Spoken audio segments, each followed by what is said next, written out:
Calcule le volume de ce solide troué, sachant que le prisme a 36 cm de longueur, 11 cm de largeur, 12 cm de hauteur et que le cylindre a un rayon de 2,5 cm.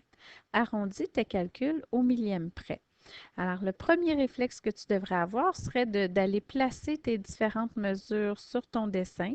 Alors, le prisme a 36 cm de longueur, donc le côté le plus long est celui-ci, donc 36 cm. 11 cm de largeur, la hauteur est de 12 cm et le cylindre a un rayon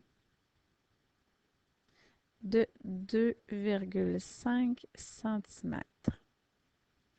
Alors, nous pouvons bien voir que le cylindre a la même hauteur, comme c'est un trou que nous avons fait dans le prisme, le cylindre a la même hauteur que notre prisme.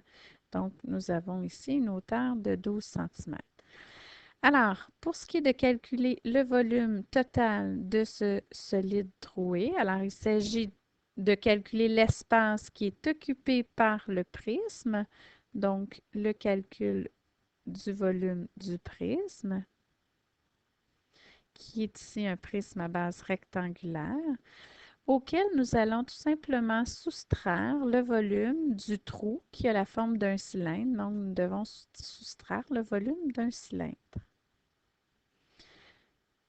Étape suivante, on indique nos formules. Donc, le volume d'un prisme se calcule toujours par l'aire de la base multiplié par la hauteur. Et le volume de notre cylindre, l'aire de la base qui a la forme d'un cercle, donc pi r carré, multiplié par la hauteur. Donc, tu peux maintenant remplacer par tes mesures. Alors, comme c'est un prisme à base rectangulaire, nous pouvons choisir n'importe quelle base. Alors, supposons que nous choisissons la base en dessous. Son aire se calcule en faisant 36 multiplié par 11. Alors, comme notre base est en dessous, la hauteur est donc de 12, puisque c'est la distance entre nos deux bases. Et on soustrait le volume de notre cylindre, donc pi multiplié par notre rayon, qui est de 2,5 élevé au carré. Et la hauteur de notre cylindre est la même que celle de notre prisme, donc 12. Alors, tu es maintenant capable de faire le calcul. J'aimerais simplement que tu fasses le parallèle avec le calcul de l'aire totale. Donc, on a mentionné précédemment que le volume est beaucoup plus simple. Nous avons qu'à additionner les volumes impliqués ou bien soustraire, comme dans ce cas-ci, puisque nous avons un trou. Mais l'aire totale, si on se souvient bien, c'est